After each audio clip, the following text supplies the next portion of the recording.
I never thought art would change the course of my life, much less my relationship with my family. But looking back, it all makes sense now. My name is Claire Miller, and this is the story of how my stepson's passion for painting opened doors that none of us expected, and how, in the most unlikely way, I became his muse. When I first married Thomas Miller, I stepped into a family already halfway formed. He was a widower, raising his teenage son, Ethan, who was 16 at the time.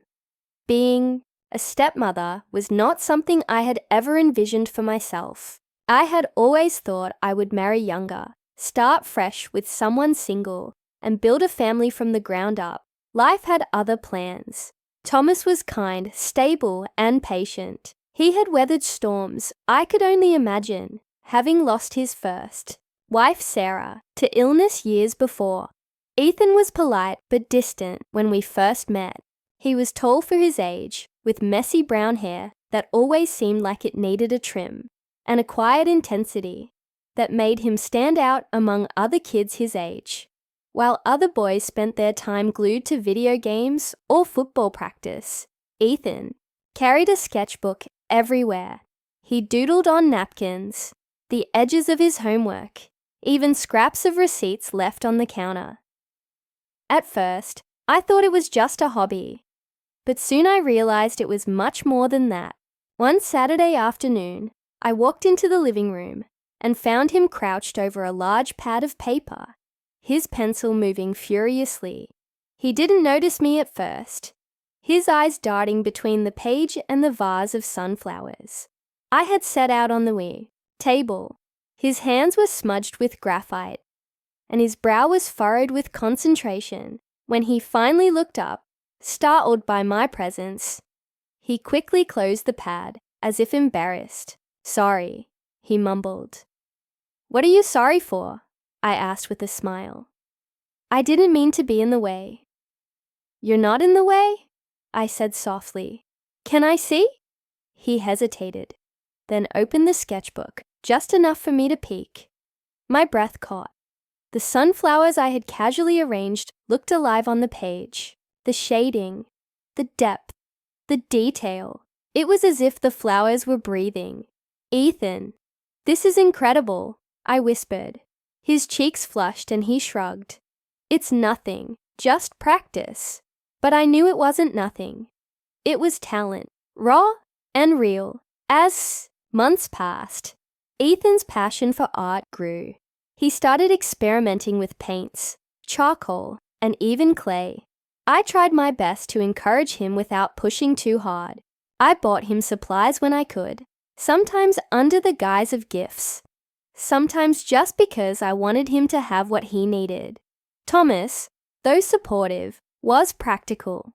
He worried about Ethan's future and whether art could provide stability, but I believed in nurturing what gave Ethan's life meaning. One evening, about a year after Thomas and I married, Ethan came into the kitchen while I was preparing dinner. He looked nervous, clutching his sketchbook like it held some great secret. "Can I ask you something?" he said. "Of course," I replied, wiping my hands on a towel. I want to paint people portraits, but I need someone to practice on. Would you?" He trailed off, his eyes darting to the floor. "You want me to pose for you?" I asked. He nodded quickly. I paused, considering. It was flattering in a way, and I could see how much it meant to him. "Sure," I said finally. I'd be honored. That weekend, we set up a little studio space in the den. The old room had good natural light in the afternoons, and Ethan arranged his easel, paints, and brushes with meticulous care.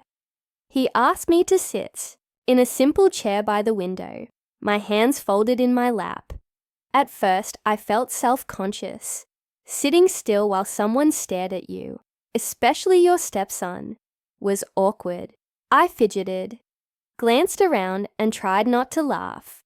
But Ethan was focused, his eyes moving between me and the canvas, with that same intense concentration I had seen before. Slowly, the awkwardness faded, The room grew quiet except for the scratch of his brush against canvas and the distant ticking of the old clock on the wall. Hours passed, and I began to see the process differently. Ethan wasn't just painting me, he was studying me, noticing things I didn't even notice about myself. The curve of my jaw, the way light hit my hair, the small lines around my eyes when I smiled. I realized that in his eyes, I wasn't just stepmom Claire.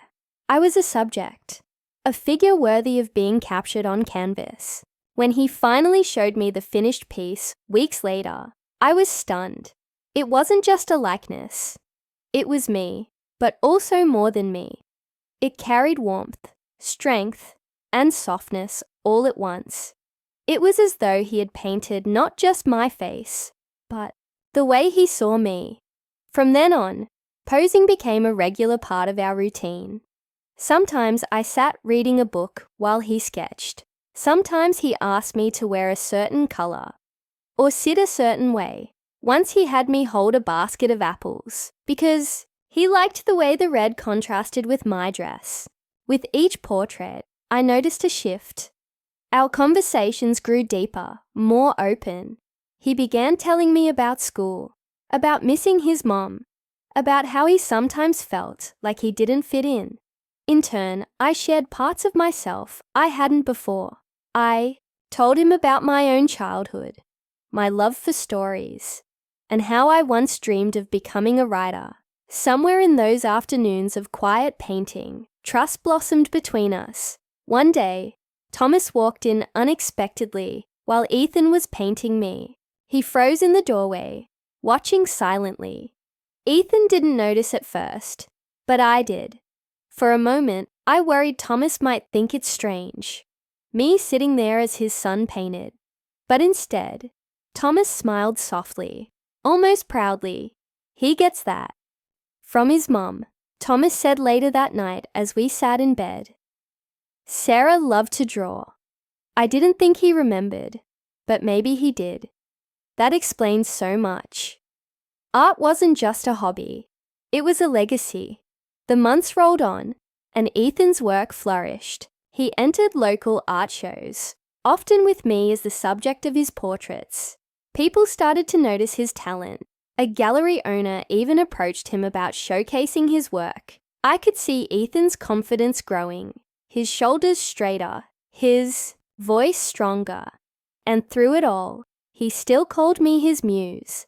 At first, I laughed at the idea. Me, a muse.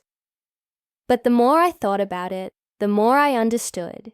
Being his muse wasn't just about posing. It was about being someone who believed in him, someone who gave him the courage to express himself.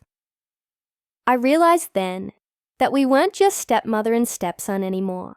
We were collaborators in a strange, beautiful way. He brought out parts of me I didn't know were there. The patience to sit still, the openness to be seen in a new light, the courage to support him, even when others doubted. Years later, Ethan earned a scholarship to study art in New York. At his farewell exhibit in our hometown, the centerpiece was a large portrait he had painted of me. Standing beside it, he introduced me not just as his stepmother, but as his muse, his supporter, his family. I cried that night, not because I was sad to see him go, but because I knew we had built something lasting. Art had given us a bond stronger than words, and it all began with one simple request: to sit still and let him paint.